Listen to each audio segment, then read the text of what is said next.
going on a walk after my lunch, really good for digestion. I used to go and take a nap after eating. Much better to go on a walk, especially with a day like that today in the south of France. So today I think it could be interesting to look at the power of the mind. What if your mind could speed up your healing? And I thought about that because I listen to different things, but also because I'm dealing with some pain in my little finger. I broke it maybe 8 months ago, and now pain is coming back. And on this video I will give you a tip to deal with pain and accelerate your healing. And it's about the power of the mind. So it could sound a little bit like spiritual or like I don't know, shamanic or whatever you want, but it's actually more and more backed up by science. Like, yeah, our mind is very powerful and can do amazing things and stuff we can't really explain yet. And I think that's why it's super interesting, super exciting. There is this experiment made by Ellen Langer. She's a professor at Harvard, a psychologist, and they made the following experiment. They took a group of participants, they cut a little bit their skin and created a small wound, okay? And they split this group of participants in 3 groups. One group will be waiting inside a room with a normal clock. Another group will be waiting in a room with the clock going twice as fast as a normal clock. And the last third, the last group, will be waiting in a room with a clock going twice as slow as a normal clock. So all the people, all the participants spend the same amount of time. But the group who thought they were spending more time heal faster. And that's, like, for me, that's amazing. That their perception of time make their body heal faster. So their mind basically help them to heal faster. And when Ellen Langer talked about that, she believed that a way to kind of unlock this power of our mind is to be more mindful.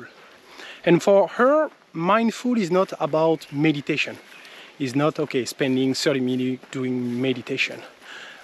For her, mindful is not a practice. It's a way, it's a lifestyle. It's the way of living, a way of approaching things. And the way she defined that is to trying to be less rigid, to approach challenges in life like in a fun way. And she says some interesting stuff. She said that it's interesting to notice. It's about noticing. She said we suffer when we live by rigid category, but when we become playful, curious, open, we unlock a deeper intelligence, even joy. And I think it's a very interesting direction to take and to work around, to try to be more mindful, to try to approach every difficulty in life, everything that might happen, I don't know, at your job, or when you are waiting in the traffic, all the stress we can have sometimes, to turn it into something more fun. Because anyway we are going to live it, and it's just the way we interpret it. But knowing that if we interpret it in a good way might help us to, for example, in my current case, heal faster, I'm all for it. I'm all for it. And here is what I'm currently trying to do. I'm sharing with you one of the techniques I'm trying to implement regarding, for example, my little finger. So a way you could face an injury like that will be And that's what happened to me. Okay, I have pain. After a few months I broke it, I did the rehab, but now sometimes I feel tension, and then I just keep on checking it and moving it. Oh, I feel more pain today than yesterday. Is something broken inside? Is there inflammation? Even if it's just a little bit of pain, and that has for effect with stress and when I'm tired to amplify the pain. So the way I want to approach it now is different. I try to just notice. Okay, I notice the pain. I know pain is a signal, an information, but instead of impacting my mind and entering a loop of pain, fear, I will lead the information and I will reframe this pain. So for example, the way I see it now is, okay, I have pain, it's an information, but I'm recovering. I'm currently recharging, my body is strong, and I'm gonna be able to fix this problem. And also my little finger right now, the left one, might not be able to do one finger pull-up, but I can brush my teeth. So why not change? Usually I'm right-handed, I brush my teeth with my right hand. Why not use my left hand? That will be a perfect rehab for my left finger. It's gonna be more agile, more precise on doing things. And it's just telling my brain, my body, it's still worth it and it will get better. So I'm just reframing instead of like facing the pain and entering this fear loop. I'm now taking control. I make fun of it in a way that is positive for me, being able to brush my teeth with my left hand. Imagine how amazing I will look when I tell that in a dinner. Same with writing. I'm gonna start to write more with the left hand. And that's a way to being more mindful, to deal with pain, physical pain, chronic pain, stress. So give it a try. I'm curious, like, do you guys have some technique which in some way are mindful, are like you probably are doing in some way some mindful exercise? The last day I thought about, so share them in the comment with us, and I'm gonna share one with you. I created a mindful experience when I was in the plane last time, and I was checking people scrolling on their phone or checking the picture because we were in a flight mode, and I thought, okay, what about IRL scroll, in real life scrolling?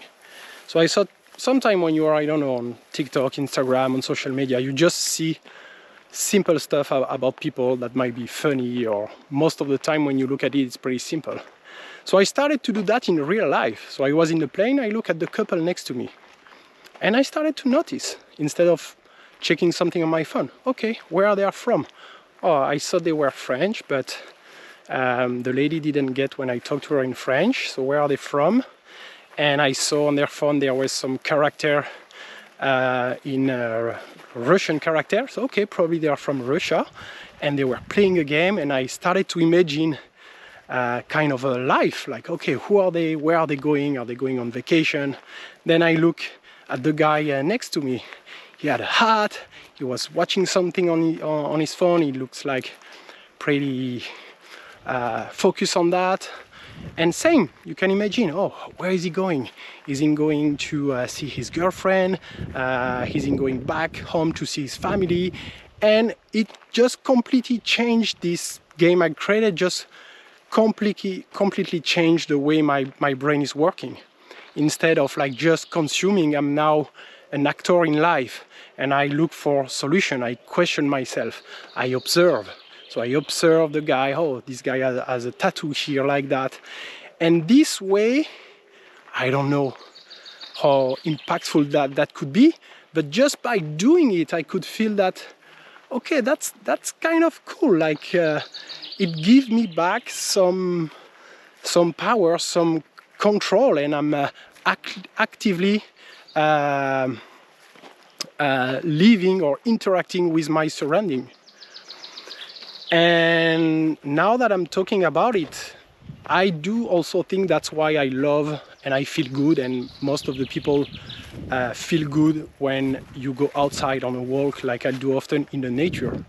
Because in the nature, everything is made to observe. I wanted to say to stop talking and listen to the birds, and the bird just stopped. But it's made for that, to look at the different color, how amazing a flower can be. I like to look at some flower and think, oh, like no painting or no design online can equal this type of color. So let me think what you think about this mindfulness way of life, about noticing, about observing, and tell me if you have some specific exercise, and tell me if it works for you. Is it helping you to reduce stress, to reduce pain? That's what my worldcast is about. Let's share ideas and keep on moving forward. Take care, see you soon. Peace.